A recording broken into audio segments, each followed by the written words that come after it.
咁就到一啲聯校，即係你入咗呢個計劃之後嘅話咧，我就會講個60分鐘版本㗎嚇。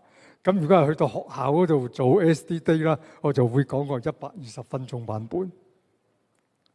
題 A 咧就係 Apostrophe 嘅4個主要用途。咁而家大家見到咧就係整個 Apostrophe 佢嗰個架構。咁咧就係1至15咧就係叫做 core， 咁然後16、17咧就叫做一個 optional 嘅兩個量表嚟嘅。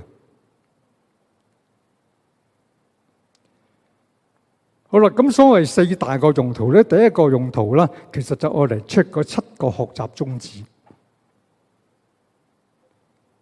第二個用途咧，就係愛嚟 check 嗰12個價值觀。第三個用途咧，就愛嚟 check KPM 17嘅一啲情意。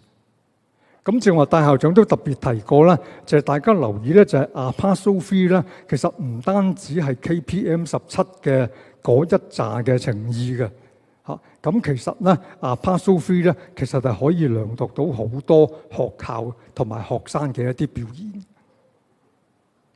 咁呢個係第三個用途。好啦，第4個用途嘅話咧，其實就可以幫到學校啦，係做周年計劃嘅時候咧，就去諗一啲成功準則。譬如好多學校咧，佢喺個3年計劃裏邊嘅話咧，其實佢其中一個 major concern 咧，都會同埋自主學習係有啲關係嘅嚇。咁因此嚟講嘅話咧，就係 Apostrophe 咧，就係佢有一紮嘅附量表咧，其實係度緊係自主學習㗎。即係話，譬如咧，佢有4個附量表咧，就係共通能力。佢有6個附量表咧，就係學與教嚇。咁呢個係 Apostrophe 嘅第4個功用。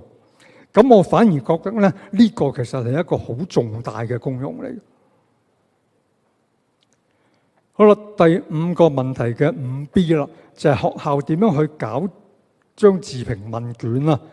因為 KPM 17咧，其實係已經係用咗50幾個題目，咁而嗰份問卷咧就唔可以超過100條題目。咁因此嚟講嘅話咧，就似乎學校得2個方法嘅啫。一個方法嘅話咧，你就50幾加40幾，即係話你個自由選擇就只可以揀40幾嚇。咁另外一個方法嘅話咧，就將佢分開單數學生同埋雙數學生嚇。咁但係無論單數學生、雙數學生嘅話咧，你嗰50幾題 KPM 17咧，你係唔可以少噶嘛嚇。咁但係問題咧就係你自由選擇嗰40幾題咧，你就可以 double 嚇。咁呢個係第2個方法。咁大家亦都留意咧，就係侯傑泰教授啦，其實佢做咗一個常模研究嘅。佢係揀咗39個啦，係信度特別大嘅附量表嘅嚇。咁呢啲咧就係中大精選嘅附量表。